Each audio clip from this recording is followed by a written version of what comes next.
And we're joined now by Texas Republican Congressman Michael McCaul. Good morning to you. Good morning. Thanks for having me. So your Republican colleagues in the Senate have been working hard on trying to get this bill together, and they're probably going to eke it past. Right. But that's even with GOP lawmakers like Tom Tillis saying they can't stomach what this is going to do to Medicaid, an estimated $930 billion in cuts to it. That's more significant than what you all had voted to do in the House. Are you going to vote again for final passage if it looks like this? No, I'm going to vote for it for this reason. I think these numbers, it's all about waste, fraud, and abuse in Medicare and Medicaid. What I'm voting for is a border security measure, $80 billion, $12 billion to reimburse states like mine. I'm voting for $150 billion that will go to our Department of Defense at a time when we saw with Iran is desperately needed. The world is on fire, Eastern Europe, Indo-Pacific, and then the tax cuts. I mean, if we don't extend these tax cuts, it'll be the largest tax increase in American history. For those three reasons, I'm a yes. I think everyone in the House, they know the peril they're in if they vote no on this thing. What do you mean the peril they're in? I think, first of all, it's good for the nation. Secondly, they know that their jobs are at risk. Not just from the president, but from the American people. Our base back home will not reelect us to office if we vote no on this. But is it about reelection or is it about it's about what's right? It's great for the country, and I've outlined the three top points. But help me understand then, you have such narrow margins in the House. Yeah. And you look at these projections from like the Committee for a Responsible Federal Budget, they say it violates the House instructions by $500 billion or more, what the Senate just put together here, and that deficits could rise more than $3 trillion. How do you get that through when you have fellow conservatives who are fiscal hawks and saying, I can't get with this? Like, not to get in the weeds on the economics, but the dynamic scoring is not taken into account here by the Congressional Budget Office. That means that when you cut taxes, you actually get increased revenues to the Treasury. And that's something we saw under President Kennedy, under President Reagan, and under President Bush. Chip Roy and some of these other fiscal conservatives are going to come along for the ride? Well, I think at the end of the day, I think they're going to vote for it. You do. Let's talk about some of the threats that you mentioned there at home and abroad. You've been briefed on the actions against Iran. The IAEA director told us here that Iran has capabilities and could be up and running within a matter of months. Do you think it is an overstatement by the White House or a mistake to declare mission accomplished? Well, first of all, I respect the IAEA. Their job is to inspect, not to be an intelligence agency.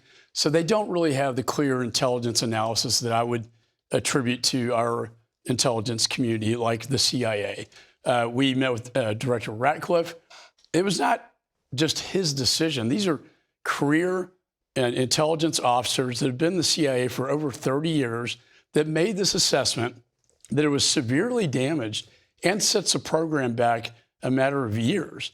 In any event, the world in the Middle East is safer today than it was 7 days ago, a week ago.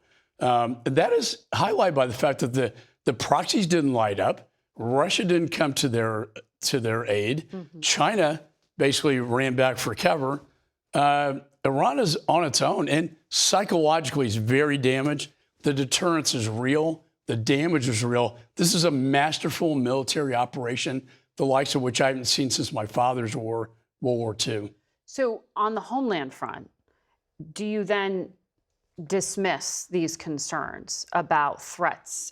You have the National Terrorism Advisory System. It says there's a heightened threat environment in the U.S. after these strikes. There were federal agents that arrested 11 foreign nationals from Iran, including one who had ties to Hezbollah.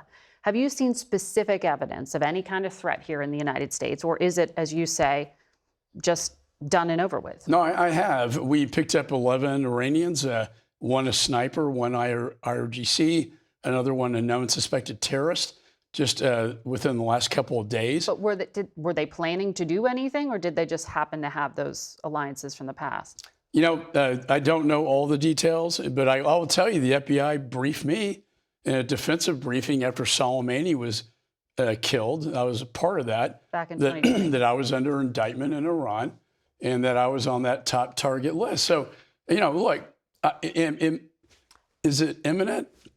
I don't know. We have to take it seriously that there could be sleeper cells in the United States that could go after people like Mike Pompeo, John Bolton, myself, and others that were involved in that decision making, and including the President of the United States. We know he's been targeted. When it comes to detention of migrants here in the United States, it's a high 59,000 detainees, according to ICE.